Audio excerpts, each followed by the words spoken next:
Good morning मेरे friends and dear students. आज मैं आप लोगों को सेल के बारे में पढ़ाऊँगा और सेल के बारे में बहुत ही डीपली आपको मैं समझाऊँगा कि सेल्स मतलब कहाँ कैसे देखा गया है ना, और किसने देखा। ये सारी चीज़ें जो है मैं आपको एकदम डिटेल में अच्छे से समझाऊँगा। तो मुझे आशा है कि आप सभी अच्छे होंगे। और चलिए तो देर ना करते हुए हम लोग आज टॉपिक पे चलते हैं। तो हम लोग देखते हैं कि सेल, जिसे हिंदी में क्या कहा जाता है, कोशिका कहा जाता है। और उनका जो है वो जो होता है क्या होता है, जीवों की एक यूनिट होती है। यूनिट का मतलब होता है इकाई। जैसे आप देखते हैं कि रुपया जिसे हम कहते हैं तो उसका यूनिट जो होता है वो क्या होता है, पैसा होता है।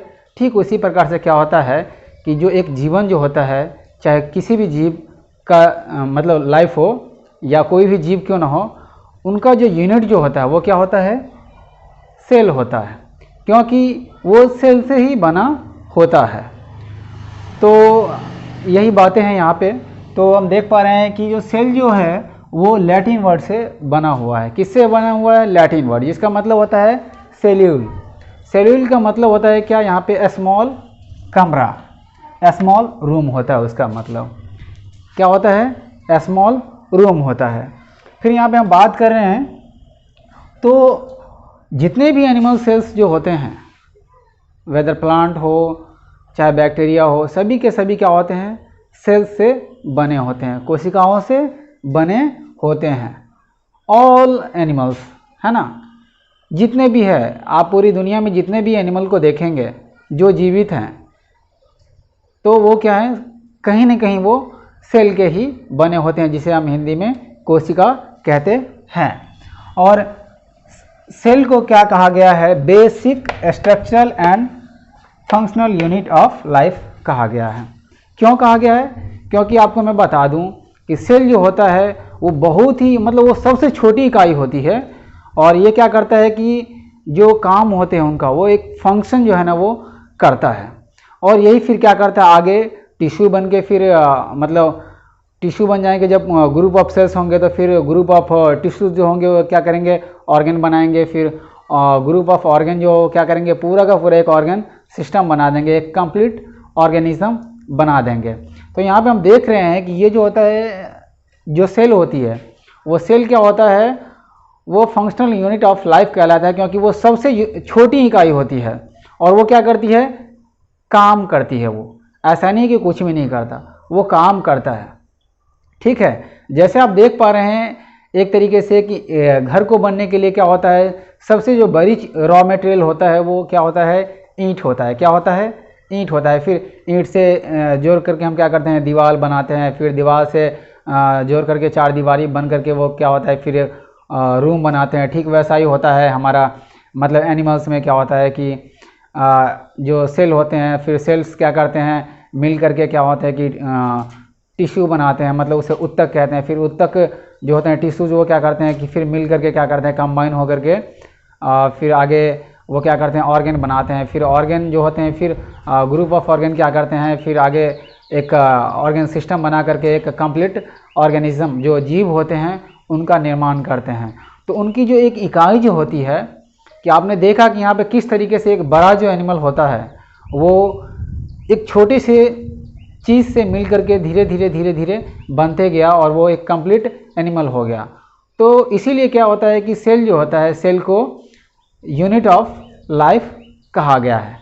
ठीक है, और फिर आगे यहाँ पे देखते हैं हम कि ये जो basic structural and functional unit of life जो कहा गया था सेल को, वो बातें कही किसने थी? तो वो बातें कही थी हमारा स्लाइडेन वैज्ञानिक ने कही थी। किसने कही थी? स्लाइडेन नाम के एक वैज्ञानिक थे, जिन्होंने ये बातें बताई कि जो सेल जो होते हैं वो basic structural and functional unit of life होते हैं। फिर यहाँ पे देखेंगे जो cell was first discovered by Robert Hooke. Cell को सबसे पहले किसने देखा था? रॉबर्ट हुक ने देखा था, और वह भी 1665 ईस्वी में। कितने ईस्वी में? 1665 ईस्वी में देखा था। और उन्होंने फिर देखा था तो वो सेल कौन सा था? तो वो था डेड कॉर्क स्लाइस। और वो डेड कॉर्क स्लाइस था, उन्होंने उसमें देखा था। और फिर बाद में वो सेल मरा हुआ था और उन्होंने देखा था उस समय वो क्या था कि उनकी एक खुद की बनाई हुई माइक्रोस्कोप थी, तो उन माइक्रोस्कोप की सहायता से उन्होंने इस सेल को देखा था। और ये जो एक्चुअली था ये प्लांट सेल था। कौन सा सेल था? प्लांट सेल था। याद रखना है ये सेल कौन सा था, तो प्लांट सेल था। फिर यहाँ पे हम आगे देख पा रहे हैं कि ये बात जब उन्होंने देखी तो 1665 में, तो फिर उनको ऐसा मतलब ये देखने से लगा था कि ये हेक्सागोनल बॉक्सेस के जैसा वो मतलब दिख रहा था। और वो भी एक नहीं, कम से कम वो 100 बॉक्सेस थे। ऐसे कितने थे? 100, मतलब 100 बॉक्सेस थे। हेक्सागोनल का मतलब हो गया कि वो मतलब 6 कोन उसमें बना हुआ था, जैसा बेंजीन का आकार होता है, तो ऐसा मतलब था। और वो ऐसा अपीयर्ड हो रहा था जैसे वो हनी कम, मतलब क्या है कि वो मधुमक्खी का छत्ता आपने देखा होगा, एकदम जस्ट लाइक वो मधुमक्खी के छत्ते के जैसा दिखाई दे रहा था। तो उन्होंने इसीलिए वो जो छत्ते के जैसा दिखाई दे रहा था, तो उन्होंने उस मतलब ये मधुमक्खी के छत्ते में जो 6 जो कोन जैसा दिखाई दे रहा था, हेक्सागोनल जो बॉक्स दिखाई दे रहा था, इसीलिए उन्होंने क्या कर दिया था, टर्म एक यूज़ किया था और वो नाम था सेल, है ना। तो उन्होंने इस टर्म को यूज़ किया था, क्यों? उस बॉक्से को डिनोट करने के लिए। किसको डिनोट करने के लिए? बॉक्सेस को। कौन सा बॉक्स था वो? हेक्सागोनल बॉक्स था। फिर उन्होंने क्या कर दिया कि इस बात को अच्छे से डिटेल में बताने के लिए उन्होंने एक अपनी बुक 1665 ईस्वी में लिखी थी। तो बुक का नाम था माइक्रोग्राफिया। कौन सा बुक था वो? माइक्रोग्राफिया। फिर यहाँ पे देख रहे थे कि यहाँ पे जो देखेंगे आगे, तो यहाँ पे जो फर्स्ट लिविंग सेल जो था वो डिस्कवर्ड किया गया था किसके द्वारा? तो एंटनी वान लीवेनहॉक। आपको मैं बता दूं कि ये जो होता है अधिकतर जो बुक्स आपको जैसे क्वेश्चन आएंगे, तो जरूरी नहीं कि आपका क्वेश्चन में एंटनी वान लीवेनहॉक लिखा हुआ रहेगा, जैसे who discovered first living cells, तो जरूरी नहीं कि ऐसा लिखा हुआ भी रह सकता है। तो हो सकता है कि वहाँ पे शॉर्ट में इसका नाम रहेगा A.V. लीवेनहॉक, और ऐसा भी हो सकता है कि आपका ये दोनों नाम ना रह करके ओनली लीवेनहॉक रहे। तो ऐसा भी क्वेश्चन आ सकते हैं, गारंटी नहीं है। तो यहाँ पे देखेंगे कि उन्होंने क्या किया, जो लीवेनहॉक थे हमारे, उन्होंने 1674 ईस्वी में, कितने में? 1674 ईस्वी में पॉन्ड वाटर में उन्होंने क्या किया, मतलब उस एनिमल को देखा। वो एक कोष के जीव था। कौन सा जीव था? एक कोशिकीय जीव था। तो उन्होंने उस जीव को क्या कहा? एनिमल क्यूज कहा। ये जो है एनिमल क्यूज का मतलब होता है लिटिल एनिमल, क्योंकि उस समय जीव का कुछ नाम पता नहीं था, तो उन्होंने अपना एक टर्म दे दिया। क्या दे दिया? Animalcules. और उन्होंने इस टर्म के द्वारा उस एनिमल को, जो वो जीव जो था पॉन्ड वाटर में, उन्होंने ये बोल दिया कि ये क्या है? एक एनिमल क्यूल है, जिसका मतलब क्या होता है? लिटिल एनिमल होता है। क्लियर है दोस्तों?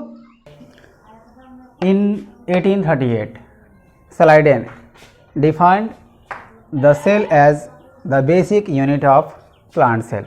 फिर क्या हुआ कि 1938 में जो हमारा जो ये स्लाइडेन जो वैज्ञानिक थे, उन्होंने क्या कर दिया कि उन्होंने सेल थ्योरी में ये बातें बताई कि जो सेल जो होता है वो बेसिक यूनिट होता है, जीवन की इकाई होती है। किसकी?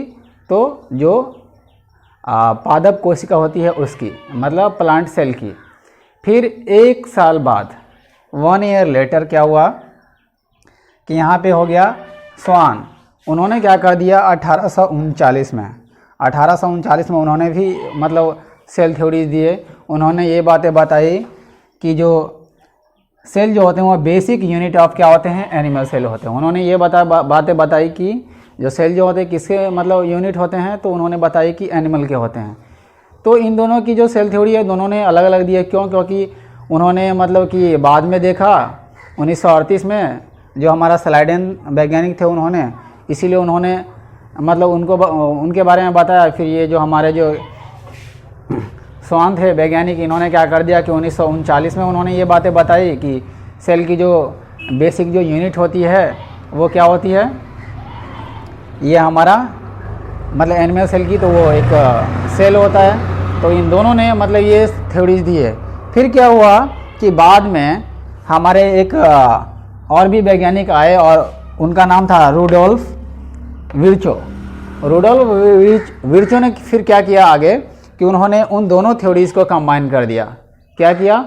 दोनों थ्योरीज़ को मिलाया और फिर उन्होंने एक क्या कर दिया कि न्यू सेल थ्योरी बनाया, प्रपोज किया उन्होंने। फिर न्यू थ्योरी के अकॉर्डिंग उन्होंने ये बातें बताई कि all plants and animals are composed of sales.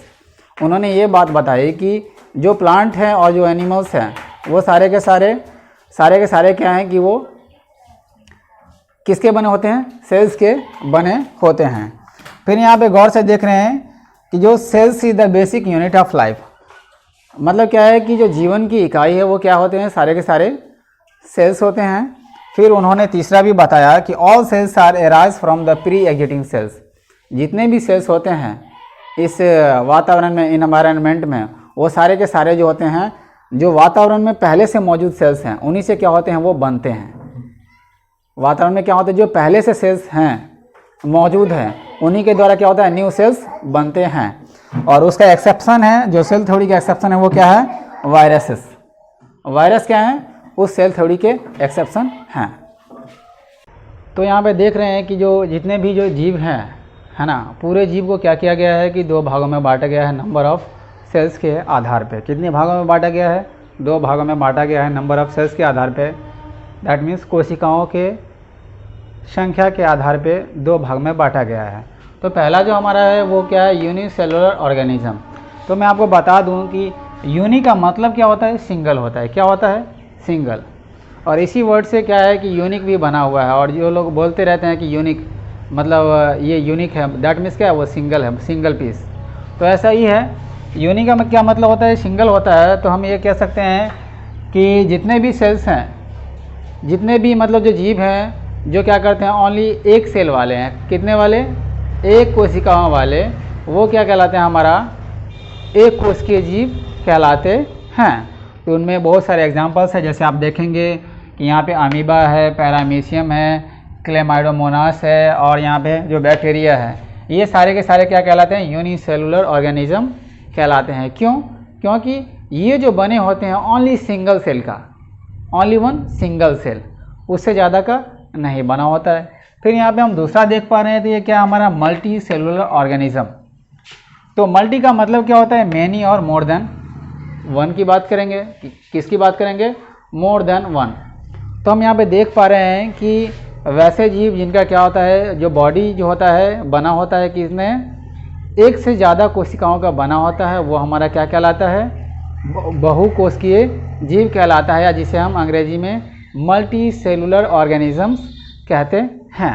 तो ऐसे में हमारा कौन कौन आता है? तो ये देखेंगे गौर से, तो हमारा फंगी, प्लांट्स, एनिमल्स, ये सारे के सारे क्या कहलाते हैं? हमारे मल्टी सेलुलर ऑर्गेनिजम्स कहलाते हैं। फिर यहाँ पे देखेंगे कि जो सेल जो होते हैं वो साइज़ के अकॉर्डिंग और जो शेप होता है शेप के अकॉर्डिंग क्या होता है?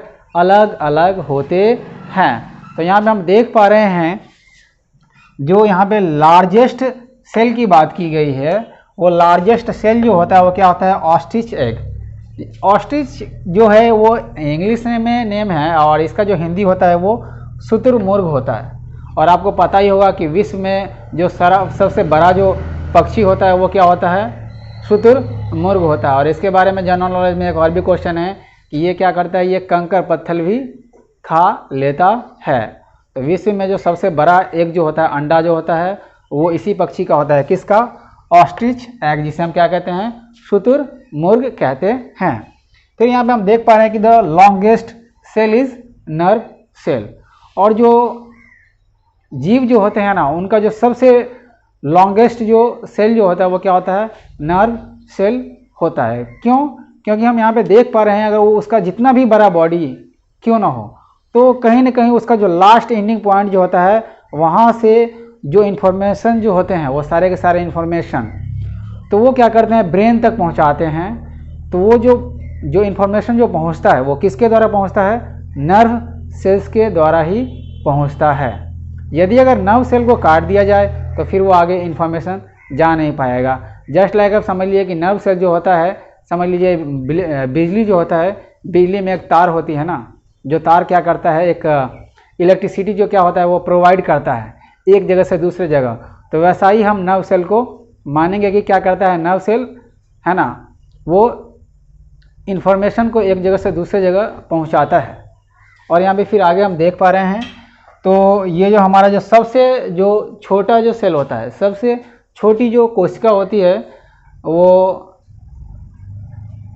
कौन सा होता है? माइकोप्लाज्मा। और ये माइकोप्लाज्मा जो है वो क्या होता है? एक मतलब क्या बोलते हैं उसको, बैक्टीरिया। ये बैक्टीरिया होता है। क्या होता है? बैक्टीरिया, जिसे हम हिंदी में जीवाणु बोलते हैं। तो ये बैक्टीरिया होता है जो सबसे स्मॉलेस्ट जो सेल होता है। और यदि हम अगर ह्यूमन में बात करें, मानव में बात करें, तो मानव में जो होता है सबसे बड़ी जो मतलब कि जो होती है कोशिका, वो होता है ओवम। कौन सा होता है? ओवम होता है। और आगे हम देखेंगे तो जो सबसे छोटी मतलब जो कोशिका होती है वो क्या होती है? स्पर्म सेल होते हैं। तो यहाँ पे क्या है कि हमने देखा कि जो जितने भी जो जीव होते हैं या उनके जो सेल्स जो होते हैं वो क्या होते हैं? शेप और साइज़ के अकॉर्डिंग क्या होते हैं? वेरिएबल होते रहते हैं। मतलब क्या है कि कुछ बड़ा होगा तो कुछ छोटा होगा, तो ऐसा होता है।